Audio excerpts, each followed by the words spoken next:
ఓం నమ శివాయ నమ. ప్రజలందరికీ నమస్కారము. 2025 ఫిబ్రవరి మాసం కన్యరాశి ఫలితాలు. ఈ కన్యరాశి వాళ్ళకి ఉత్తరాషాఢ నక్షత్రం 1, 2, 3 పాదములు అనగా, హస్తా నక్షత్రం 1, 2, 3 పాదములు అనగా, చిత్తా నక్షత్రము 1, 2, 3 పాదములు అనగా కలిస్తేనే కన్యరాశి ఫలితాలు. ఈ కన్యరాశి వాళ్ళకి అదృష్టము, జీవితము, లలాటకము, యోగము, నక్షత్రము, స్థానబలము విధానంలో చూసుకుంటే చాలా వరకు అదృష్ట బలంలో చూసుకుంటే వీళ్ళకి కన్యరాశి వాళ్ళు చిన్న వయసు నుంచి చాలా వరకు కష్టపడుకుంటూ పోరాడుకుంటూ వస్తుంటారు. రేపు వాన వస్తుందంటే ఇలా రెడీ చేసుకుంటారు గొడుగు, అంటే ముందు జాగ్రత్త. అలాంటి జాగ్రత్త పరులు. మరి ఇలా కన్యరాశి వాళ్ళకి అదృష్ట యోగము, జీవిత యోగంలో చూసుకుంటే మనస్తత్వము చాలా వరకు చిన్న పిల్లల మనస్తత్వం వెళ్ళదు, అంటే ఓపెన్గా ఉంటారు. ఏదైనా యథార్థంగా మాట్లాడుతుంటారు, ఏ విషయమైనా కూడా. కాబట్టి ఇలా మైండ్లో ఉండాల్సిన ఏ విషయమైనా కూడా పబ్లిక్ చేసేస్తుంటారు. దానివల్ల వీళ్ళకి నష్టం అనేది ఎదురవుతుంటుంది. దాంతోపాటు ప్రజలలో ఒక ఏడుపు అనేది ఎక్కువగా కనబడుతుంది, అంటే ప్రజా దిష్టి అది ఎక్కువగా ఉంది. మరి ఈ కన్యరాశి వాళ్ళకి మెయిన్గా ఆర్థిక ఇబ్బందులు, కొన్ని సమస్యలు కొన్ని ఎక్కువగా ఎదురైనట్టుగా కనబడుతున్నాయి.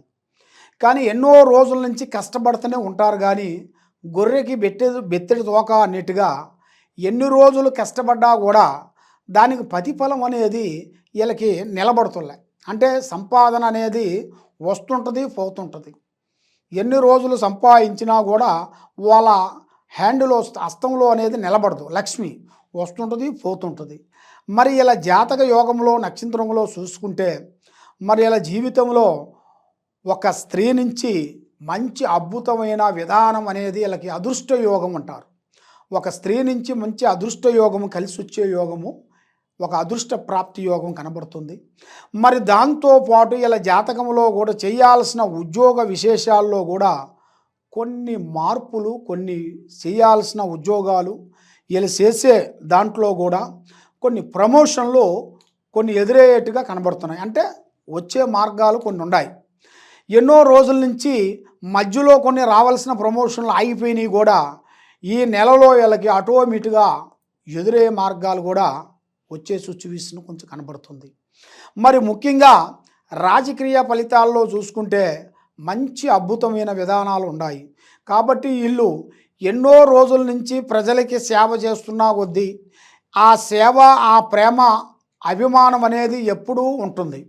మరి ఆ ప్రేమ, అభిమానం ఎల్లప్పుడూ ఉండాలి అంటే వీళ్ళ మీద ఉండాల్సిన ఒక దిష్టి ప్రభావము ఎక్కువగా కనబడుతుంది. అంటే నరదిష్టి ప్రభావం అంటారు. ఆ నరదిష్టి ప్రభావం వలన వీళ్ళు ఎంతలా పనైనా కూడా చేసినా కూడా అది ఏం పని అండి, ప్రతి ఒక్కరు చేస్తారు ఆ పని, అది రోడ్లు వేసేదే కదా, గవర్నమెంట్ నుంచి వచ్చేస్తుంది అని చేసేసాడు అని సింపుల్గా తీసేస్తుంటారు.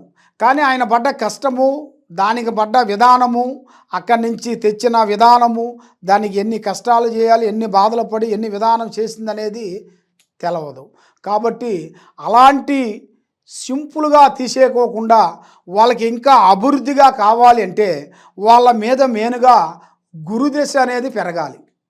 ఆ గురుదశ పెరగాల్సిన టైము దగ్గరికి వచ్చేసింది. దాంతోపాటు వీళ్ళకి శుక్రదశ అంటారు. ఆ శుక్రదశ స్టార్ట్ అయ్యే మార్గము మార్చిలో ఎదురయ్యే మార్గాలు కనబడుతున్నాయి. అంటే 3వ నెలలో మనకి కొత్త సంవత్సరం అనగా ఉగాది టైం నుంచి వాళ్ళకి మంచిగా శుక్రదశ అనేది ఆటోమేటిక్గా ఎదురవుతుంది. ఎందుకంటే వాళ్ళు పట్టిందల్లా బంగారం, వాళ్ళు చేసిందల్లా పని విజయం అనేది కలుగుతుంది. మరి ఇప్పుడు వాళ్ళకి ఏది చేసినా కూడా బంగారం పట్టుకున్నా రాగి తేలుతుంది. ఇప్పుడు అలాంటి టైం అయిపోయింది. మరి ఇలాంటి టయాలలో వాళ్ళు ఏ ప్లాన్ చేసినా, ఏది చేసినా కూడా అభివృద్ధి రాకోకుండా అయిపోతుంది. మరి ఈ వ్యవసాయదారులకి మళ్ళీ నూతన పనులు, నూతన కార్యక్రమాలు చేయాల్సిన వ్యవసాయ విశేషాల్లో కూడా పెద్ద పెద్ద విధానాలు కూడా దాంట్లో మంచి లాభం, పంటలలో కూడా అభివృద్ధిగా చేయాల్సినవి కూడా కొన్ని రాబోతున్నాయి. మరి దాంట్లో పాటు కొన్ని ఎక్స్పోర్ట్ అంటారు.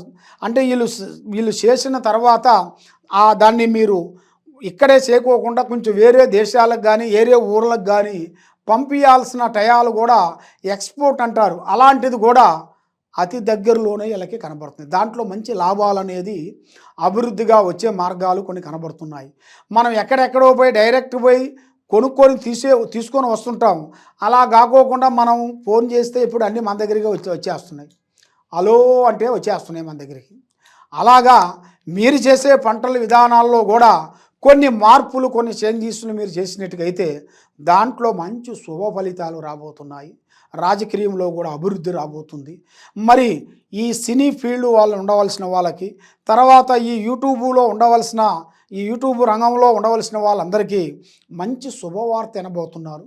ఈ ఉగాదిలో వాళ్ళకి ఒక అదృష్టం అనేది పట్టబోతుంది. అది ఏ రూపంలో వస్తుందో, ఎలా వస్తుందో అనేది చెప్పలేము. అది ఏదో ఒక రూపంలో తప్పకుండా వీళ్ళ నేముని పబ్లిక్లో ఒక మంచి పేరుని సాధించుకుంటారు. ప్రజలలో ఒక మంచి స్పందన సాధిస్తారు. ప్రజలలో ఒక అభివృద్ధి అనేది పొందుతారు. ప్రజలలో ఒక ముందుగా రావాల్సిన యోగం అనేది కనబడుతుంది.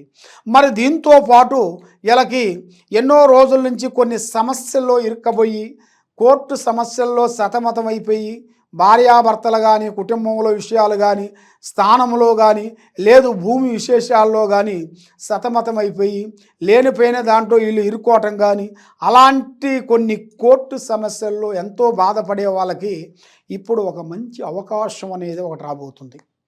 అలాంటి ఒక మంచి అవకాశము వీళ్ళకి మంచిదే, చెడు కాదు.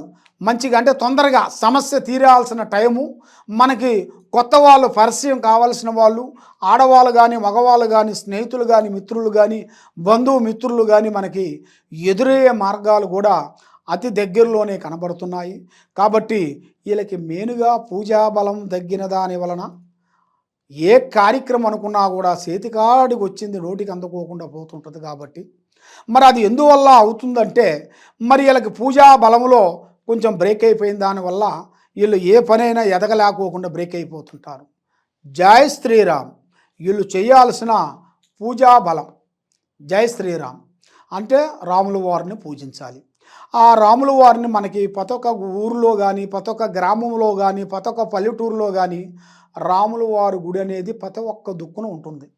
ఎందువల్ల అంటే రాముల వారి గుడి కానీ, శివాలయం కానీ ప్రతి ఒక్క ఊరిలో ఉంటాయి. కాబట్టి ఆ రాముల వారి గుడికి వెళ్ళి మీరు శనివారం రోజున, శుక్రవారం రోజున, సోమవారం రోజున ఆ గుడికి వెళ్ళి కొన్ని ప్రదర్శనలు చేయాలి. చేసి మీ చేతుకుంటా కొంచెం ప్రసాదం ప్రజలకి ఏర్పాటు చేయాలి. మీ చేతుకుంటా కొన్ని రోజులు తీపి పదార్థములు కొన్ని ఏర్పాటు చేయాలి. మరి మీ జాతకంలో చూసుకుంటే 3 గ్రహాలు ఘోషిస్తున్నాయి. కాబట్టి ఆ 3 గ్రహాలు మీకు అనుకూలంగా ఉండాలి అంటే, ఆ 3 గ్రహాలు మీకు సక్రమంగా మీకు నడవాలంటే మీరు బ్రాహ్మలకి మీ చేతుకుంట ఇవ్వాల్సింది ఆ భగవంతుడు దయ వలన మీరు చేయాల్సిన ఒక వస్త్రదానం కానీ, మన దగ్గర వస్త్రదానం లేకపోయినా కూడా మనకి అన్నదానం అనేది చేయాలి. అన్నదానం మనం పెట్టకోని ఒకవేళ మనం, ఎందుకంటే అందరికీ మనం అన్నదానం పెట్టాలంటే చాలా ఇబ్బందిగా ఉంటుంది. కాబట్టి మరి అన్నదానం లేని వాళ్ళు మరి ఏం చేయాలి స్వామి అంటారు. అన్నదానం శక్తి ఉంటే అన్నదానం చేయాలి.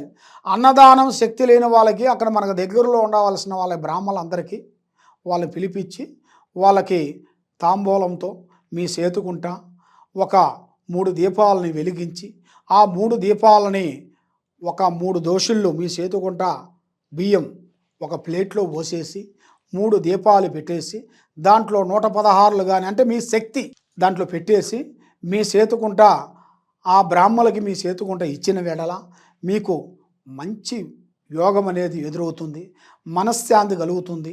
మీ మీద ఉండాల్సిన అష్టదరిద్ర దోషాలు తొలగిపోతాయి. ఆరోగ్యాలు బాగుంటాయి. మనశ్శాంతత అనేది విజయంగా ఉండే మార్గాలు మీకు కనబడుతున్నాయి. కానీ మీరు ఏ కార్యక్రమం చేసినా, ఏం చేయాలనుకున్నా కూడా మీకు మెయిన్గా ఆ దైవ బలాన్ని మీకు ముఖ్యంగా ఉండాలి. ఆ గురు బలం కూడా మీకు ఎక్కువగా ఉండాలి. అంటే ఈ విధంగా మీరు చేసినట్టుకైతే తప్పకుండా మీకు మంచి మంచి కార్యక్రమాలు మీకు అభివృద్ధి అవుతాయి. మీకు కొన్ని దూరదర్శనాలు కూడా దర్శన ప్రయాణాలు కూడా మీకు అతి దగ్గరలో కూడా కొత్త సంవత్సరం నుంచి మీకు కొత్త కొత్త కార్యక్రమాలు, కొత్త కొత్త పనులు, కొత్త కొత్త డెవలప్మెంట్ కావాల్సిన యోగం అనేది మీ జాతకంలో కనబడుతున్నాయి. కాబట్టి మీకు ఒక స్త్రీ నుంచి మీకు అదృష్ట యోగం పట్టబోతుందని చెప్పాను. ఆ స్త్రీ నుంచి మీకు అదృష్ట యోగము, దాని నుంచి మీకు కొన్ని కార్యక్రమాలు మీకు తప్పకుండా విజయాలు మీకు రాబోతున్నాయి. కాబట్టి మీరు ఏ విషయమైనా కూడా ఎవరినంటే వాళ్ళని నమ్మి మీరు మీ మనసులో ఉండే విషయాల్ని పబ్లిక్ చేయకూడదండి.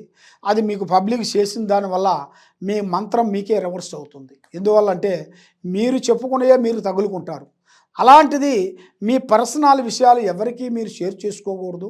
మనకి ముఖ్యంగా మీకు జాతక యోగంలో చూసుకుంటే శత్రువుల వల్ల కొన్ని ఇబ్బందులు, కొన్ని ఎదురయ్యే మార్గాలు కొన్ని కనబడుతున్నాయి. కాబట్టి మరి వాళ్ళ నుంచి మీకు ఉపశమనం కావాలనుకుంటే మీరు చేయాల్సిన ఈ పూజా బలం మీరు చేసినట్టుకైతే తప్పకుండా మీ యోగం అనేది, అదృష్ట యోగం అనేది మీకు కలిసి వచ్చే యోగం మీకు కనబడుతుంది.